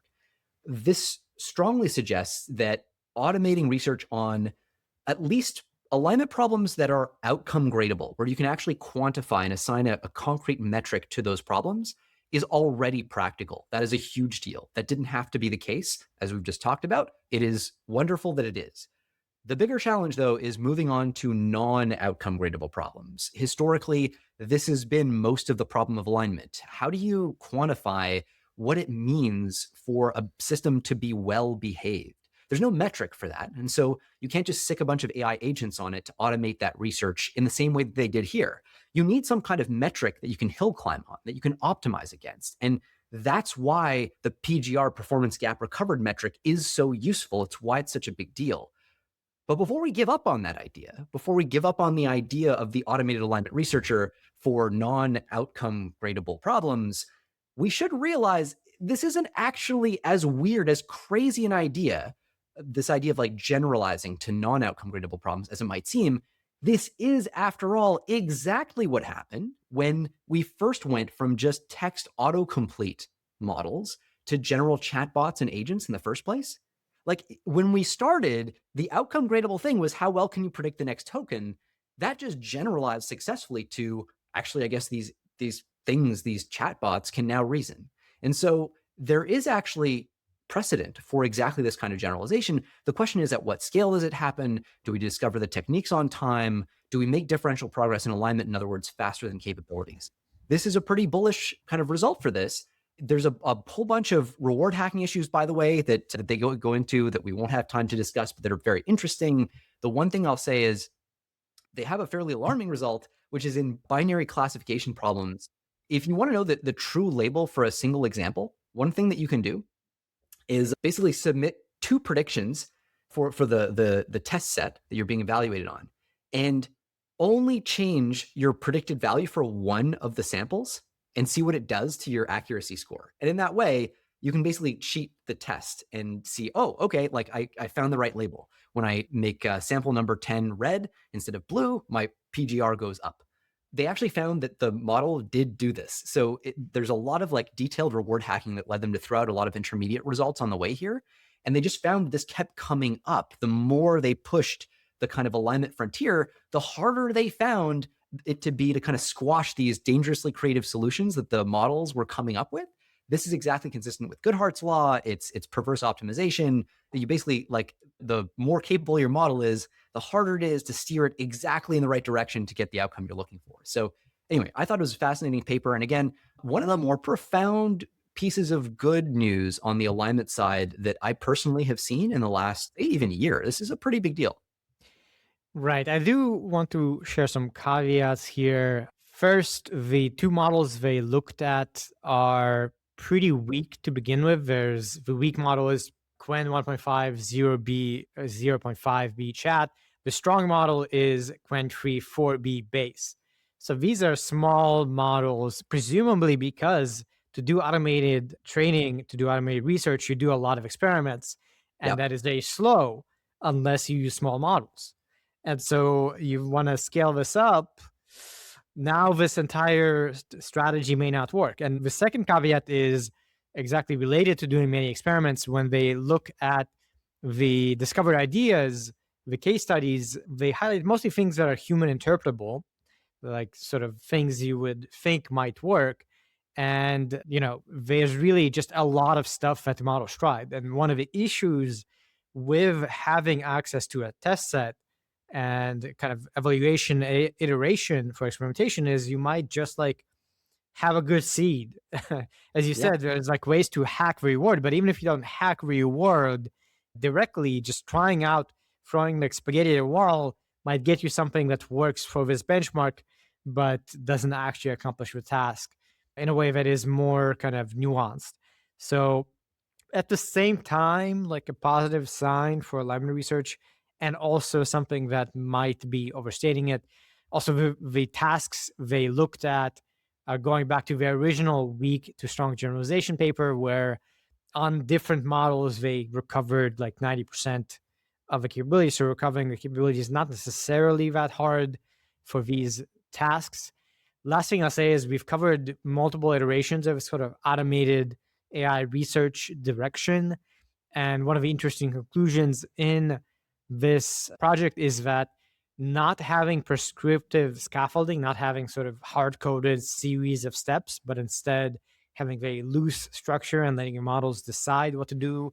They say that the autonomous kind of loose structuring is better, which differs from previous approaches we've covered. Usually there is sort of like step 1, step 2, step 3, step 4. Here they kind of let it do whatever and launch multiple agents that are kind of pointed at different directions. So a lot of nuance here. Yeah, which does make sense. You kind of ought to expect that as scaling makes individual kind of models more performant with fewer inductive priors. It's kind of the history of LLMs that we've seen over the last 6 years is like the bitter lesson says, take your hands off the reins more rather than less over time. Just let the compute do the compute and it'll solve your problem better than you would have thought of. But yeah, and in terms of the scale of the models here, absolutely correct. Like, 500 million parameters and 4 billion, these are baby models. It's also true that this is how alignment research is typically done. So if it is more apples to apples in the sense that, like, when you look at a lot of past models, OpenAI first used, I think it was like they used GPT-4 to directly interpret the weights of GPT or the activations or the weights of GPT-2. Right. So like you typically do step down. Usually it is about 2 orders of magnitude, which is from the frontier, which is about what this is to kind of run your experiments. And the art and the craft is in having the taste to go, this is the kind of result that probably does scale. And you probably want to repeat this experiment with, an even smaller and an even bigger model once you have the compute budget to do it and see if you can actually chart scaling curves. How does the PGR change with scale, right? Would be a very natural question to ask here. In terms of performance gap recovered, yes, like the 90% number from previous that their previous work is important. 97%, obviously like getting above 90, things get way harder from there. So 90 to 97 is a really big gap, but it's also true. Like, what is apples to apples? I think your point there is actually really crucial. Like, we have a manual baseline here that says 23%. That's a couple of dudes working for a week using fine tuning. Is that the analog? It's also very ambiguous. In the blog post, we don't go much into this human baseline, and I think it's worth highlighting that it's ambiguous as to whether like the models are really smart and that's why this works, or the models just try a lot of stuff and one of them turns out to work. And it matters a lot which one of these, because if you try to scale up, you can't run a million experiments. Yeah. So it may be the case that the reason that AI did better than the humans is just because it can scale much faster and try a lot more stuff. Yeah, I would naively guess, that'll be front and center in terms of Anthropic's considerations here. So I'd be surprised if it was that they didn't have a human attention budget on the review of, the outputs, but who knows? And this is really where we need to see more scaling experiments here with the smaller and bigger models, once compute budgets allow. By the way, this is exactly why the OpenAI commitment to super alignment budget was so important, right? This is the whole thing. This is the reason that Jan Leica left OpenAI. You just need to spend. You got to spend compute on alignment. Otherwise, you don't get results like this that could be very promising. Just a few more stories. Next one is also about alignment research. We have reproducing steering against evaluation awareness in large open weight models. So I think you mentioned this earlier in the episode. In the Opus 4.6 system card, there was a section that covered this idea of using steering vectors, which we've mentioned a whole bunch of times. You can basically modify the behavior of models by injecting certain values. And it's possible to do that for evaluation awareness. So you can suppress the ability of a model to tell that it's being checked as one way to still be able to do this kind of alignment check as models get smarter. This is a reproduction of that verifies it and also provides some sort of a little bit of additional information or findings related to it. They show that kind of unrelated vector steering can also affect this. And this is one of the concerning impacts, is that steering is unpredictable. If you do that kind of to suppress awareness, you might also do other unexpected stuff. So if you're using a control of unrelated steering, that kind of may or may not be valid. And here they have some results as to why that might be problematic. Yeah, it was actually, so the way you do this in practice is you'll give like a baseline prompt. Let's say like you're writing a memo is a baseline prompt, and then you look at the activations in the residual stream for that prompt, and then you write a more stimulating prompt, like you're writing a memo and a bunch of AI safety researchers are looking over your shoulder, and then you see what are the activations associated with the last token of that prompt, and you subtract the two.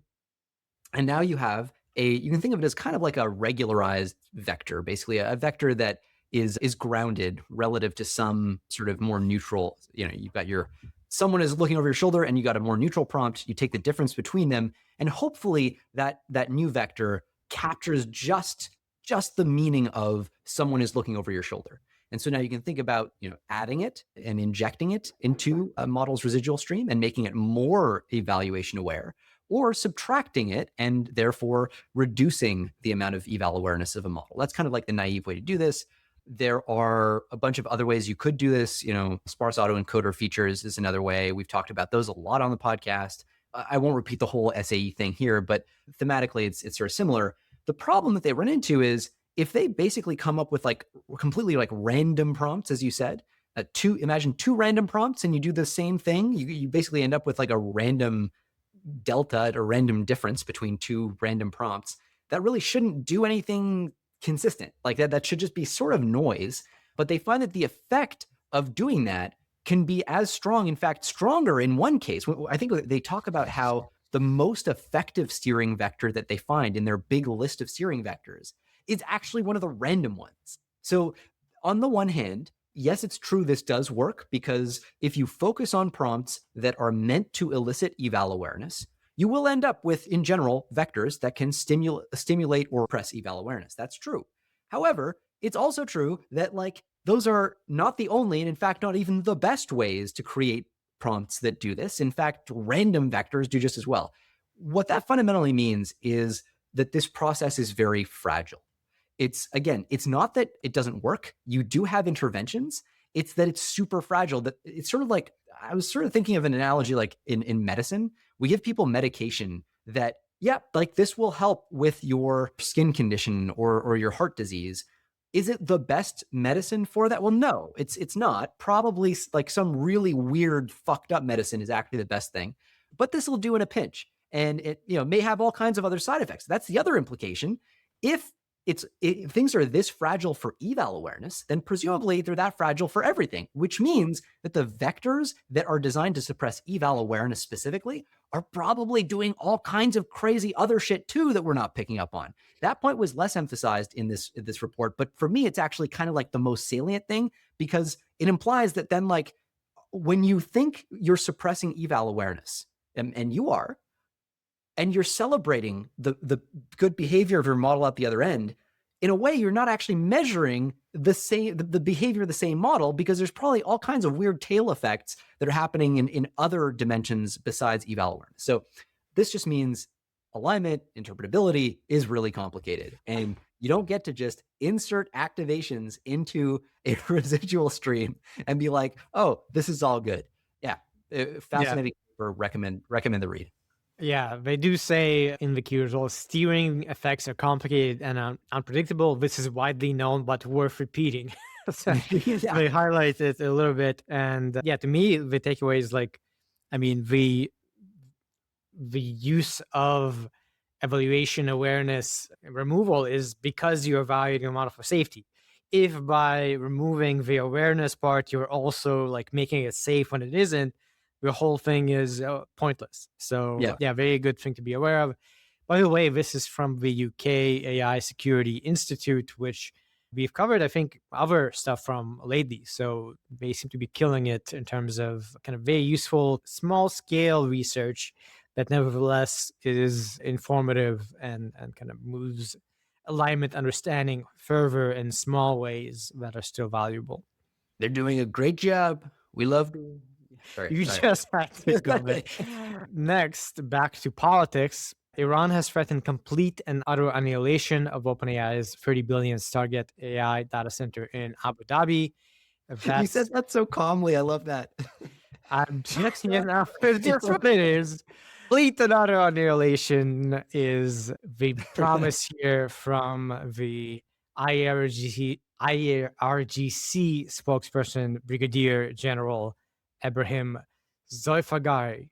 I don't know if that is realistic or if it's just, saying things for the sake of saying things as you do. But obviously, if they are capable of it, kind of a big deal.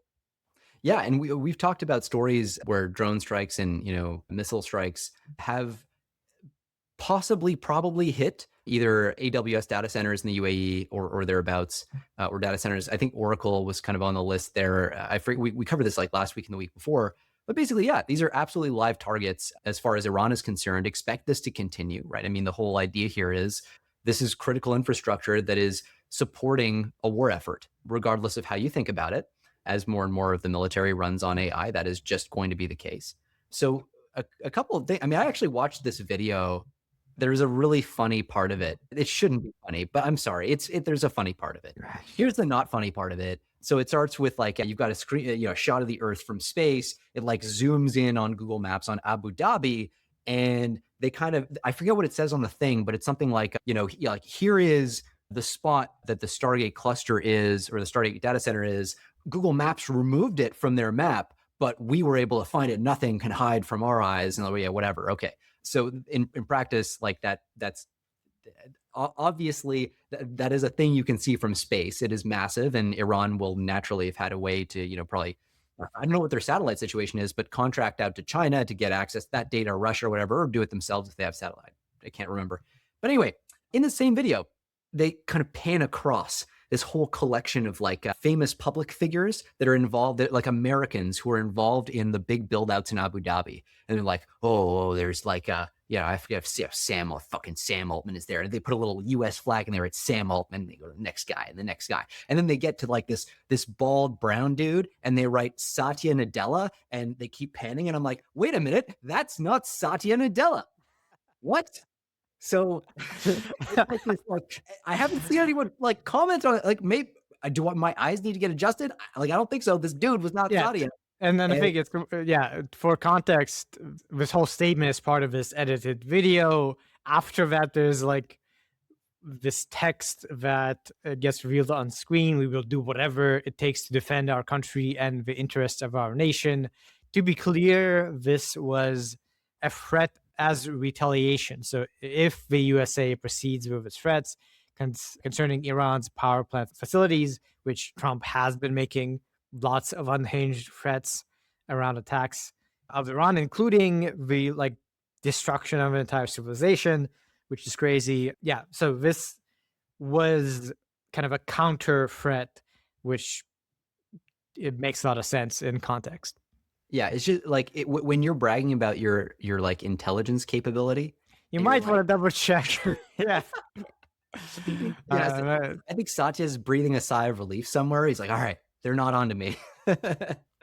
I think also there's this flex of like there's a zoom from space into the Earth of what I guess is Google Maps, and then it says nothing remains hidden into our sight or hidden by Google, which I don't know if it's actually impressive or not, but they really are showing off in this video. Last up, to kind of end on a less intense note, maybe we have Wall Street banks try out Anthropic's Mythos as US surges. So this is part of Project Glasswing. We know that Anthropic partnered with over 40 organizations, including multiple Wall Street banks like JP Morgan, Goldman Sachs, Citigroup, etc. Apparently, Treasury Secretary Scott Bessent and Fed Chair Jerome Powell had a special meeting with major CEOs in Washington, D.C.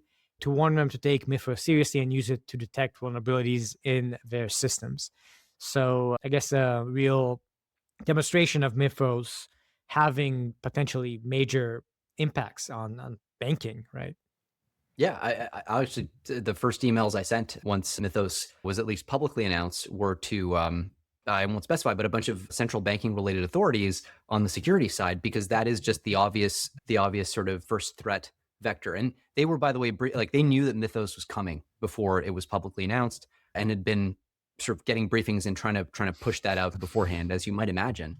The awkward thing, we haven't covered it this week, but so the Trump administration has now called in, right, Anthropic, and has asked them to make Mythos available to the US government writ large to cover all these cyber blind spots. We've just finished covering a bunch of stories about how the US government has been trying to like murder Anthropic's business, slit its throat, and then bury the body in the desert. And now they're like, hey, like this is kind of awkward, but can we please have that model? So like this is just showing you how quickly fortunes turn in this space, but also how short-sighted all of this friction with Anthropic really was. I mean, we've been saying it on the podcast for a long time, but like this was a dumb move. And it was obviously going to be constitutionally challenging. I haven't seen analysis of these court cases that suggests that they have much promise or much in the way of legs. And so now, on top of all that, Anthropic is in this position of leverage over the USG. They're playing ball, it seems, which is good. It's just that, man, like you should not be doing this if you genuinely think that this is national security infrastructure, and it obviously is. Like this, yeah. Anyway, so things have turned around pretty quickly, and I'm sure we'll have a lot more to say about that next week. And I think it's an interesting thing to be related to national security. There's always often a metaphor of advanced AI to nukes, which is an imperfect metaphor, but kind of links to this many aspects of it as needing control, as being massively important. This is an interesting case with regards to banking and cybersecurity because there are nation state hacking groups, North Korea, Russia. They like go after banks and steal money and like mess with elections and do all these kinds of things. And in that sense, advanced AI with cybersecurity attack capabilities is very dangerous. Like, it is nukes in the sense that North Korea actively tries to hack and steal money and mess with all sorts of countries in all sorts of ways. And if they had Mythos, like, they would be wrecking a lot of stuff.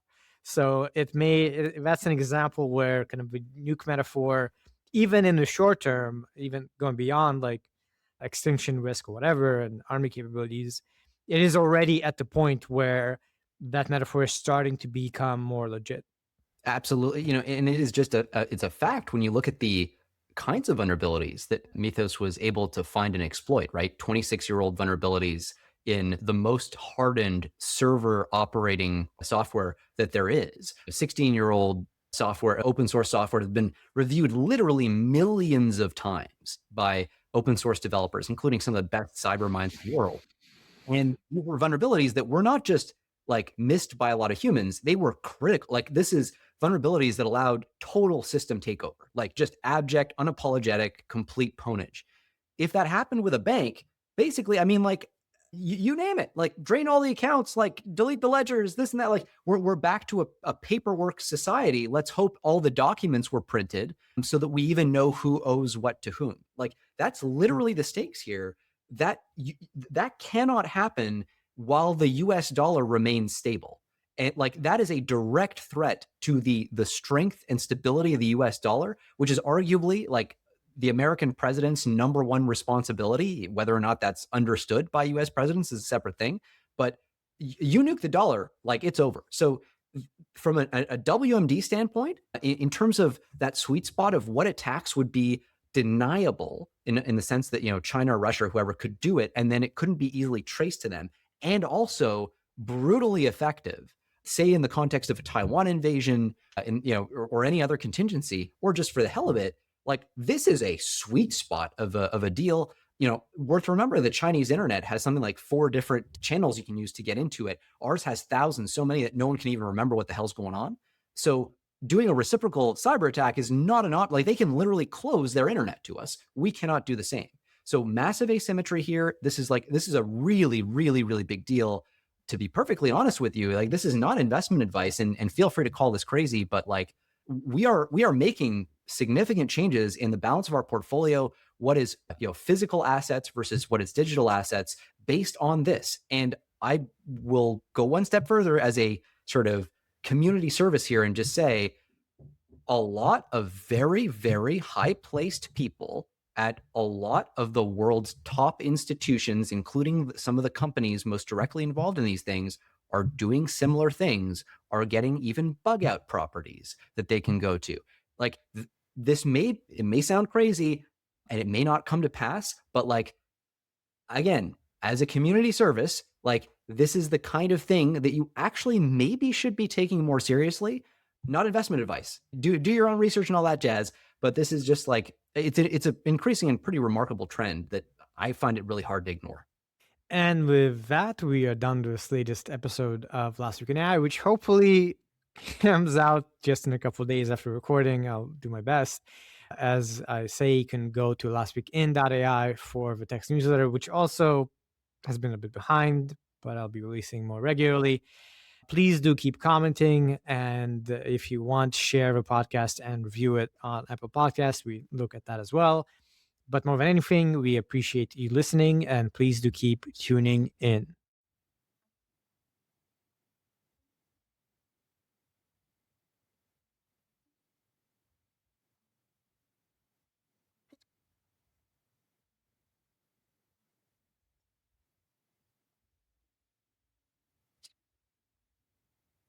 Wouldn't it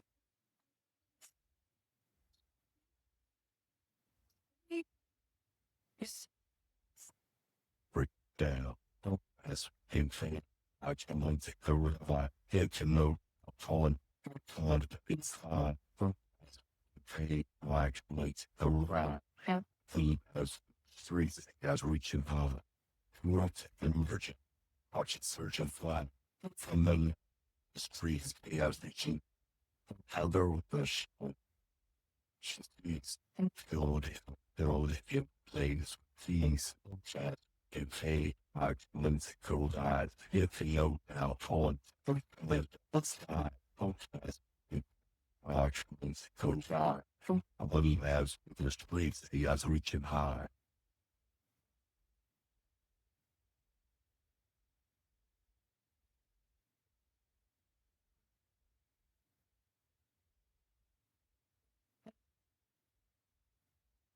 From girl next to robot, the headlines upon data-driven dreams, they just don't stop. Every break, every code on the relationship, cited with written or machine learning marvels, coding kings, teachers unfolding, see what it brings.